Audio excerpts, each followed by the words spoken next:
अरुणवीर सिंह जी, आपका स्वागत है एनडीटीवी रियल एस्टेट कॉन्क्लेव में। और स्वागत इसलिए भी है क्योंकि दिल्ली और दिल्ली के आसपास जो सबसे ज़्यादा अपॉर्चुनिटीज़ इस क्षेत्र में दिख रही हैं वो ग्रेटर नोएडा और उसके आगे जेवा एयरपोर्ट के आसपास दिख रही हैं। और आप पिछले लंबे समय से उस पूरे इलाके के तारणहार बने हुए हैं।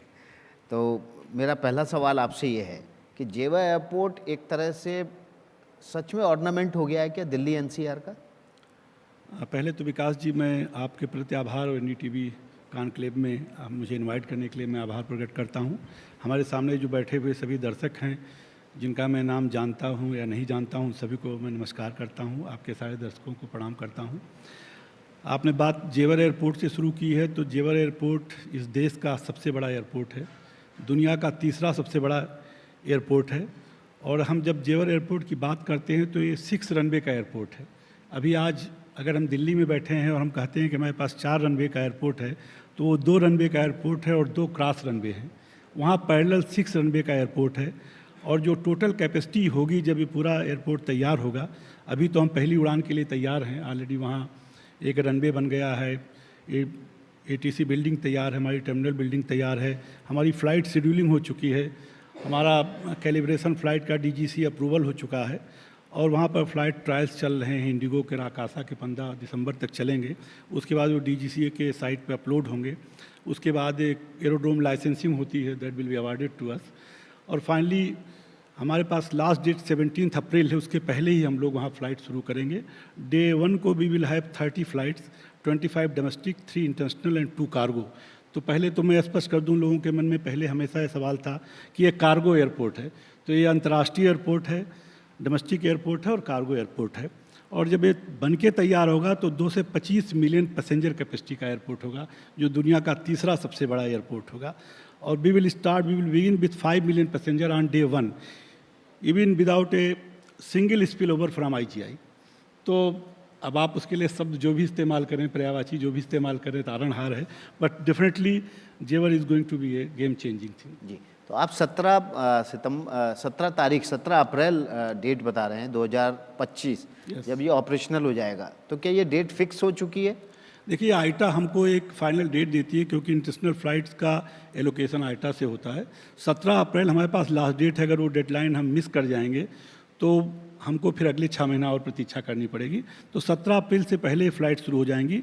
और आपको ये जान के और खुशी होगी कि कोविड काल में शुरू हुआ एयरपोर्ट, जिसके लिए हमने 3 साल का समय दिया था, 1095 दिन, केवल 3 साल 3 महीने में बन के तैयार हो गया है, जो कि अपने आप में पूरे देश के लिए एक अनूठा रिकॉर्ड है कि कोई भी अंतर्राष्ट्रीय एयरपोर्ट 3 साल में पूरा हो गया। सामान्य रूप से 12 से 14 साल, 16 साल एयरपोर्ट बनने में लगते हैं, but we are ready to fly. जी, अभी हमने देखा पिछले सीज़न जब बारिश हुई, तो बारिश के बाद ग्रेटर नोएडा, गुड़गांव, नोएडा, इनकी तुलना होने लगी कि इंफ्रास्ट्रक्चर जो है वो गुड़गांव के मुकाबले ग्रेटर नोएडा में या उस तरफ जेवा एयरपोर्ट की तरफ ज़्यादा बेहतरीन है और लोग बड़ी तादाद में इधर शिफ्ट कर रहे हैं। क्या आपको लगता है कि गुड़गांव कहीं ग्रेटर नोएडा से जेवा एयरपोर्ट एक्सप्रेसवे आसपास के इलाके में जो डेवलपमेंट हो रहे हैं उससे पिछड़ सकता है? नहीं, कोई भी जगह अपने समय काल के हिसाब से डेवलप होती है। तो गुड़गांव का अपना महत्व था, गुड़गांव ने अपने समय में डेवलपमेंट किया, ग्रोथ किया। आज जेवर का समय है, आज फ्यूचर इज़ देयर, और हमारा स्लोगन भी है फ्यूचर इज़ हेयर। तो फ्यूचर तो वहाँ है ही। और जेवर एयरपोर्ट में जिस तरह की मल्टी मोडल कनेक्टिविटी आ रही है, वो अपने आप में अनूठी है, पूरे देश में कहीं नहीं है। अगर आप कहें तो संक्षिप्त में 1 मिनट में आपको बता सकता हूँ। देखिए, एक अंतर्राष्ट्रीय एयरपोर्ट आया है, उसके साथ साथ हमने उसको दिल्ली मुंबई एक्सप्रेसवे से 31 किलोमीटर एक 100 मीटर वाइड एक्सप्रेसवे से जोड़ दिया है, जिसमें 23 किलोमीटर हरियाणा का है और 8 किलोमीटर यूपी का है। और आप 20 मिनट में बल्लभगढ़ से जेवर पहुंच सकते हैं। और जब ये पूरा बन गया है, केवल इसको कनेक्ट होने के लिए केवल 7 से मीटर जगह बची हुई है। ये 4 इंटरचेंज भी एक्सप्रेसवे पे बन गए हैं। तो आप जयपुर 2 घंटा 40 मिनट में जेवर से पहुँच सकते हैं। पहली कनेक्टिविटी तो ये। दूसरी कनेक्टिविटी, भारतीय रेल पहली बार देश के किसी भी एयरपोर्ट में अंडरग्राउंड ट्रांसपोर्टेशन सिस्टम बना रही है। और जेवर एयरपोर्ट को चोला से, जो कि 16 किलोमीटर जेवर से दूर है, जोड़ा जा रहा है अंडरग्राउंड रेलवे लाइन से, और एक तरफ रूधी से जोड़ा जा रहा है।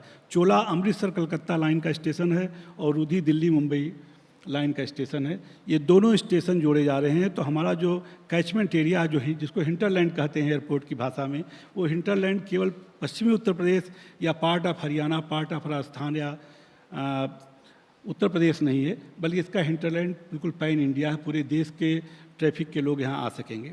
इसके अलावा यहाँ रैपिड रेल की डीपीआर स्टेट गवर्नमेंट ने अप्रूव कर दी है, और जो रैपिड रेल आ रही है, जो अभी आपने देखा मेरठ से सराय काले खां तक के लिए बन रही थी, जो गाजियाबाद तक बनी है, वो रैपिड रेल एनसीआरटीसी कंपनी बना रही है। इसी रैपिड रेल में हमने स्पेशली जेवर के लिए प्लान कराया है कि एक ही रेलवे लाइन पर मेट्रो भी चलेगी, उसी लाइन पर जो है वो एलआरटी भी चलेगी, और उसी लाइन पर रैपिड रेल भी चलेगी। तो एनसीआरटीसी का जो ये डीपीआर अप्रूव हुआ है जो उत्तर प्रदेश सरकार से, और जो जिसकी शुरुआत जो है अगले साल नवंबर से शुरुआत होगी, उसमें उसी लाइन पर रैपिड रेल भी आएगी, उसी पर मेट्रो भी आएगी, उसी पर एलआरटी भी आएगी। और उसी पर हमने साथ साथ ही जेवर एयरपोर्ट को फिल्म सिटी हमारे यहाँ एक आ रही है, उससे जोड़ दिया है। वहाँ पार्ट टैक्सी के लिए कनेक्टिविटी दी गई है। इसके अलावा पैरेलल बहुत सारी रोड, आईजीआई को जोड़ने के लिए लाइन, जब अभी हमने चोला कहा तो चोला डेडिकेटेड फ्रेट कॉरिडोर का हिस्सा है, जो कि बैर रेलवे स्टेशन को जोड़ता है, और वहाँ से आनंद विहार को होते हुए आप वंदे भारत जैसी ट्रेन या ऐसी बहुत फास्ट ट्रेन भी चला सकते हैं। जो रैपिड रेल है वो भी 140 किलोमीटर की स्पीड से चलेगी, और केवल 4 स्टॉपेज होंगे आईजीआई तक के लिए। जब वो मेट्रो के रूप में चलेगी तो हर सेक्टर में 1.5 किलोमीटर पे रुकेगी। जब वो एलआरटी में चलेगी तो इंडस्ट्रियल सेक्टर्स में जाएगी, और जो बायर्स आएंगे वो एयरपोर्ट पर उतरेंगे, अपने इंडस्ट्रियल सेक्टर में जाएंगे, अपने प्रोडक्ट देखेंगे, अपने सोशल कंप्लाइंसेस देखेंगे, वहाँ ऑर्डर करेंगे और वापस एयरपोर्ट पर आके अपने देश चले जाएंगे। साथ ही एक पूरा टूरिस्ट कॉरिडोर भी बन रहा है। जब जेवर से मथुरा मुश्किल से 35-36 किलोमीटर वृंदावन का स्टेज पड़ेगा, उसके आगे आगरा पड़ेगा, तो आगरा से लेकर जेवर तक और उसके साथ एक फिल्म सिटी, ये पूरा का पूरा एक टूरिस्टिक कॉरिडोर और इंडस्ट्रियल हब, और साथ ही साथ रियल इस्टेट के लिए बहुत बड़ा हब बनने जा रहा है, और बहुत ही लोग उत्सुक हैं वहाँ रहने के लिए और बसने के लिए। जी, आपने कहा कि फिल्म सिटी बसने वाली है, कब तक काम फिल्म सिटी का शुरू होगा? क्योंकि उसके साथ ही बसावट आसपास सेक्टर्स में वहाँ बसने शुरू होगी। हमने देखा वहाँ इंफ्रास्ट्रक्चर तो पूरी तरह से तैयार है, लेकिन जितनी तेज़ी से बसावट होनी चाहिए वो नहीं हो पा रही है, क्यों? देखिए, सब लोग प्रतीक्षा कर रहे हैं कि एयरपोर्ट की उड़ान शुरू हो, और उसके साथ ही साथ लोग बसना चाहते हैं। चूँकि ग्रेटर नोएडा में भी काफ़ी बसावट नहीं हो पाई थी, और वहाँ 40 से 50% ही अभी पॉपुलेशन थी, तो लोग पहले ग्रेटर नोएडा आए थे। लेकिन जिस तरह की कनेक्टिविटी हम जोड़ रहे हैं एयरपोर्ट के लिए, और डीएनडी से लेकर के जेवर एक्सप्रेसवे तक कोई रेड लाइट एरिया नहीं है। अगर आप डीएनडी से ड्राइव करें तो जेवर एयरपोर्ट आप सीधे बिना किसी चौराहे के, बिना किसी रेड लाइट के पहुंच जाएंगे। तो कनेक्टिविटी अपने आप में बहुत ही अनूठी है, और अब लोगों ने बहुत तेज़ी से मकान बनाने शुरू किए हैं। पिछले 1.5-2 महीने में लगभग 2500 लोगों ने मकान बनाए हैं। चूँकि एरिया बहुत बड़ा है और 52 सेक्टर्स हैं उसमें, तो अभी वो बसावट उतनी दिख नहीं रही है जितनी तेज़ी से बन रही है। साथ ही साथ इंडस्ट्री भी बहुत बन रही है। करीब 20-22 इंडस्ट्री वहाँ फंक्शनल हो गई, जिसमें फॉर्च्यून 500 की कंपनियाँ भी हैं, इंडस्ट्री हैं। और साथ ही साथ रेजिडेंशियल ग्रुप हाउसिंग के लिए भी बहुत डिमांड है। अभी हमने रेजिडेंशियल प्लाट की स्कीम निकाली, केवल 300 समथिंग 350 समथिंग थी, और वी रिसीव अराउंड 2,22,000 एप्लीकेशंस।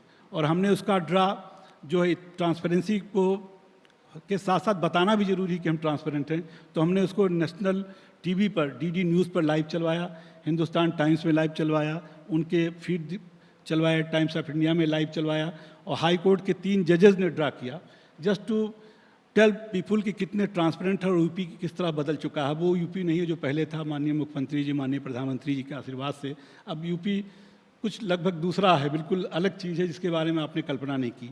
और आप ये भी जान के प्रसन्न होंगे कि 24 घंटे में हमने सारे लोगों का, जिन्होंने एप्लीकेंट ने जो पैसा लगाया था, उनको 24 घंटे में रिफंड हो गया, जो कि कभी नहीं हुआ पूरे देश के इतिहास में।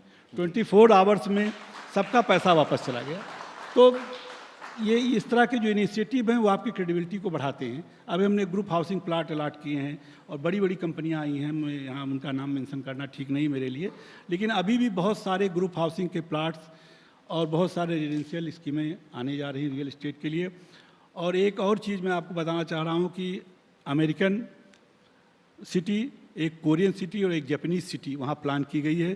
तीनों देशों के प्रस्ताव हमको मिल चुके हैं, तीनों का LOI हमने इशू कर दिया है, और बहुत जल्दी we will have and US city, American city, Korean city and Japanese city in the area, जो रियल इस्टेट को एक और नया आयाम देंगे। तो इसको थोड़ा विस्तार से बताइए, कैसे शहर बसाए जाएंगे? क्या अमेरिकन सिटी में केवल अमेरिकन ही अलाउ होंगे? नहीं, ऐसा नहीं है।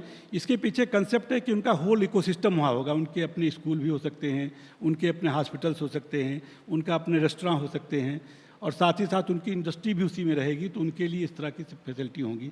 साथ ही मकान बना सकते हैं। अभी यमुना अथॉरिटी ने अपना जो फ्यूचर का जो प्लान अभी अप्रूव कराया है 10 दिन पहले, उसमें सारा land use multiple land use कर दिया है कि कोर एक्टिविटी 70% होगी, ग्रुप हाउसिंग 12% होगी, कमर्शियल 8% होगी और 5% इंस्टीट्यूशनल होगा। अगर आप इंडस्ट्री के लिए जाते हैं, अगर आप ग्रुप हाउसिंग के लिए जाते हैं तो 70% will be group housing, 8% will be industry, 5% will be institutional. तो आप हर आदमी हर चीज़ हर जगह बना सकता है। ये पहली बार अभिनव प्रयोग हम लोग कर रहे हैं। इंस्टीट्यूशन के लिए जाते हैं तो इंस्टीट्यूशन में 70% कोर एरिया हो जाएगा और अकॉर्डिंगली ग्रुप हाउसिंग और एरियाज आ जाएंगे, इंस्टीट्यूशनल एरिया आ जाएंगे। तो ये मल्टीपल लैंड यूज़ और मिक्स लैंड यूज़ पहले सब था, वो मल्टीपल लैंड यूज़ हो गया। और मल्टीपल लैंड यूज़ में हॉस्पिटलिटी को जोड़ा गया है। पहले मल्टीपल लैंड यूज़ केवल इंडस्ट्री था। First time we have added multiple use hospitality sector के लिए। तो ग्रुप हाउसिंग के लिए आप कॉन्क्लेव कर रहे हैं, तो मैं आपके लोगों को बताना चाहता हूँ कि हॉस्पिटलिटी के लिए भी हमने मल्टीपल यूज़ लाए हैं। और एयरपोर्ट के आसपास बहुत सारे हमने सेक्टर्स अभी अप्रूव कराए हैं और वहाँ स्कीम लाने जा रहे हैं। और जहाँ तक आप वो तीनों सिटीज़ के बारे में कह रहे थे, तो उसके पीछे कंसेप्ट था कि जापान की इंडस्ट्री आना चाहती है, तो अपने लिए एक रेजिडेंशियल शहर चाहती है जहाँ वो अपने हॉस्पिटल, अपने स्कूल बना सके, अपने लोगों के लिए खाने का रेस्टोरेंट बना सके, अपने होटल बना सके, रुकने की व्यवस्था कर सके। तो उस कंसेप्ट को दिया गया था। लेकिन अमेरिकन जो सिटी आ रही है वो पूरी तरह से आ रही है और यहीं के लोगों को अलाट करेगी। जो स्टैंडर्ड्स है उसको और ऊपर ले जाएगी। जी, एक सुपर नोएडा के बसाने की भी बातचीत चल रही है एक्सप्रेसवे की, यमुना एक्सप्रेसवे के आसपास, वो क्या है? सुपर नोएडा नहीं, न्यू नोएडा करके एक है जो नोएडा अथॉरिटी को दिया गया है। वो खुर्जा से आगे का एरिया है, वो न्यू नोएडा एक बस रहा है। अभी यमुना अथॉरिटी में तो बुलंदशहर के सारे गांव जोड़ दिए गए हैं और हम चोला रेलवे लाइन तक पहुंच गए हैं। अब चोला रेलवे लाइन से आगे भी जो बुलंदशहर विकास प्राधिकरण का हिस्सा है वो भी यमुना में ऐड होने जा रहा है। ऑलरेडी यमुना अथॉरिटी शायद देश की सबसे बड़ी अथॉरिटी है जो 165 किलोमीटर एक्सप्रेसवे के दोनों तरफ 30 से 35 किलोमीटर है। हमारे में 6 ज़िले हैं जिसमें गौतम बुद्ध नगर है, बुलंदशहर है, हाथरस है, मथुरा है, अलीगढ़ है और आगरा है। और एक हेरिटेज सिटी हम डेवलप करने जा रहे हैं। अभी 5 दिन पहले माननीय मुख्यमंत्री ने अनुमोदन दिया है, जो कि वृंदावन को एक्सप्रेसवे से केवल 6 मिनट में आप बांके बिहारी मंदिर पहुंच जाएंगे। एक नया एक्सप्रेसवे हम बना रहे हैं 8 लेन का, साथ ही साथ वहाँ पर एक केबल ब्रिज बना रहे हैं और पैरेलल एक सस्पेंशन ब्रिज बना रहे हैं। वहाँ ट्रैफिक को रोकने के लिए वहाँ से हम गोल्फ कार्ट चलाएंगे, वो ट्रैफिक के लिए बहुत बड़ा प्लान बनाया गया है। तो ब्रिज विकास परिषद, मार्थ, NHI, PWD, मथुरा विकास प्राधिकरण, वृंदावन विकास प्राधिकरण, सभी ने मिल के प्लान बनाया है और उस प्लान को एग्जीक्यूट करने का इस हिस्सा जो है हेरिटेज सिटी का वो हमको दिया गया है, एडा को दिया गया है। और ये 7,000 करोड़ का ये परियोजना अगले 15 दिन में शुरू हो जाएगी। रियल एस्टेट कारोबारियों के लिए अनलिमिटेड अपॉर्चुनिटी आप खोल रहे हैं। बिल्कुल खोल रहे हैं। और साथ ही साथ अभी हमने आपके इंट्रैक्शन में माननीय मंत्री जी के सुना कि गरीब लोग कहाँ जाएंगे, उनके लिए क्या होगा। तो मैं आपको ये बताना चाहता हूँ, हमने हर ब्लॉक में जितना नए हम अब रेजिडेंशियल स्कीम्स ला रहे हैं और सेक्टर्स ला रहे हैं, उसमें इनफॉर्मल सेक्टर को हमने जगह दी है। और जो छोटे छोटे प्लाट हैं 30 मीटर के, उनको हमने 2 FIR और 2.5 FIR दिया है और उनकी कीमत बहुत ही मिनिमम रखी है। 5 से 7 लाख में लोग आराम से 10 साल की किस्तों में लेके खुद मकान बना सकते हैं। हम फ्लैट नहीं बनाएंगे, घर नहीं बनाएंगे, क्योंकि मेरा विश्वास है कि हमारा काम नहीं है। हमारा काम है इंफ्रास्ट्रक्चर डेवलप करना, फैसिलिटीज़ लाना और लोगों को सुविधाएं देना, वहाँ पानी की व्यवस्था करना, वहाँ के लिए और फैसिलिटीज़ को लाना। तो इसलिए हम प्लाट देंगे और हर सेक्टर में इनफॉर्मल सेक्टर लाएंगे, जिससे जो छोटे लोग हैं, जो वर्कर्स आएंगे, जो इंडस्ट्रियल वर्कर्स आएंगे, वो कहाँ रहेंगे। और आपको ये भी जान के प्रसन्नता होगी कि अभी हमने जितनी इंडस्ट्रियल स्कीम ला रहे हैं, सब में इंडस्ट्रियल वर्कर्स के लिए हमने जगह दी है बनाने के लिए, कि वो जो इंडस्ट्री के लोग आएँ वहीं पर रहें, उनके वर्कर्स वहीं रहें। जी, एक समस्या नोएडा, ग्रेटर नोएडा के इलाकों में है कि बहुत सारे प्रोजेक्ट ऐसे हैं जहाँ पर रजिस्ट्री नहीं हो पा रही है बायर्स की प्रॉपर्टी की। ऐसी समस्या क्या यमुना इंडस्ट्रियल एक्सप्रेसवे के आसपास भी है, और है तो इसका तोड़ क्या है, क्या तोड़ है इसका? नहीं, देखिए, हमारे यहाँ केवल 11 ग्रुप हाउसिंग अलाटमेंट हुए थे, जिसमें से 4 NCLT में चले गए, तो 7 लोग ही थे। और उन सभी लोगों को अमिताभ कांत, एक कमेटी की रिकमेंडेशन आई थी, आपने सुना होगा, जिसमें कि उनके पैनल इंटरेस्ट और इंटरेस्ट माफ़ कर दिए गए थे। तो सभी लोगों ने अडाप्ट कर लिया और हमारे यहाँ लगभग 90% लोगों को पोजीशन मिल चुका है। केवल 10% ऐसे हैं जो किन्हीं कारणों से रुके हुए हैं। लेकिन नोएडा और ग्रेटर नोएडा में समस्या इसलिए है कि काफ़ी लिक्विडेशन में केसेस चले गए हैं और एनसीएलटी का एक प्रोसेस है, पहले एनसीएलटी में जाता है, फिर एनसीएलएटी में जाता है, फिर वो सुप्रीम कोर्ट जाता है।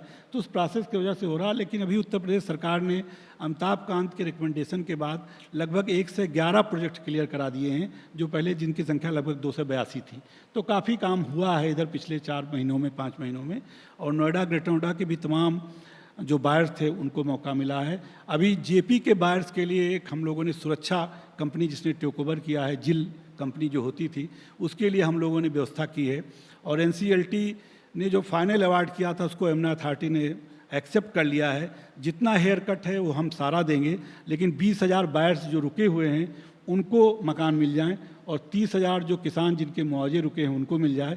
ये ऑलरेडी हमने बोर्ड से अप्रूव करके कैबिनेट में भेज दिया है। अगले 10 से 15 दिनों में ये जेपी के बायर्स के जो रुके हुए मसले थे जाल के, वो भी क्लियर हो रहे हैं।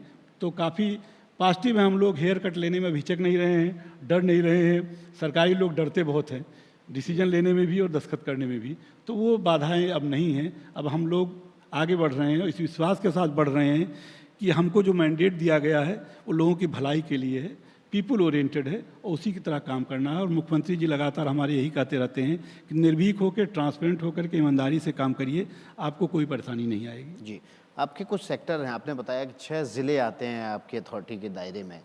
तो कुछ निवेशक जब आते हैं, कुछ सेक्टर्स हैं जिनके कुछ रेवेन्यू ऑफिस जो है वो बुलंदशहर में है या दूसरे डिस्ट्रिक्ट में है, तो उनको लगता है कि ये क्या ग्रेटर नोएडा का ही हिस्सा है या यमुना अथॉरिटी का ही हिस्सा है, क्योंकि उनको रजिस्ट्री कराने के लिए दूसरे ज़िलों में जाना होता है। क्या रेवेन्यू ऑफिस भविष्य में आसपास शिफ्ट करने का कोई प्लान है? देखिए, अभी जो फेज़ 1 है वो गौतम बुद्ध नगर और बुलंदशहर का है।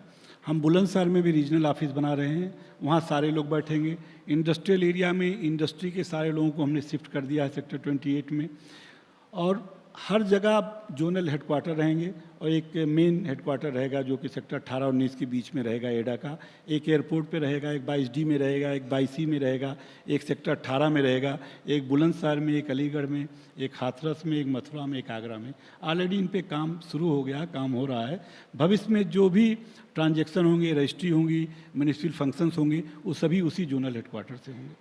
चलिए, बहुत बहुत शुक्रिया अरुणवीर सिंह जी समय निकालने के लिए। और जिस तरह से विस्तार से आपने बताया कि जेवर एयरपोर्ट के आसपास जिस तरह से डेवलपमेंट के प्रोजेक्ट चल रहे हैं और भविष्य जो आने वाला है, वो वाकई में यमुना एक्सप्रेसवे अथॉरिटी के लिहाज से जो उसके प्रोजेक्ट्स हैं उनका वो सुनहरा एक सपनीली दुनिया है जो उसके आसपास लोगों को ले जाएगा। बहुत नहीं, ये बदलता हुआ उत्तर प्रदेश है और इस बदलते हुए उत्तर प्रदेश में सब कुछ आपको बदला हुआ मिलेगा। आप आइए, आपका स्वागत है। यमुना एक्सप्रेसवे में नोएडा, ग्रेटर नोएडा, पूरे उत्तर प्रदेश में चीज़ें पूरी बदल चुकी हैं। बहुत बहुत आभार। Thank you.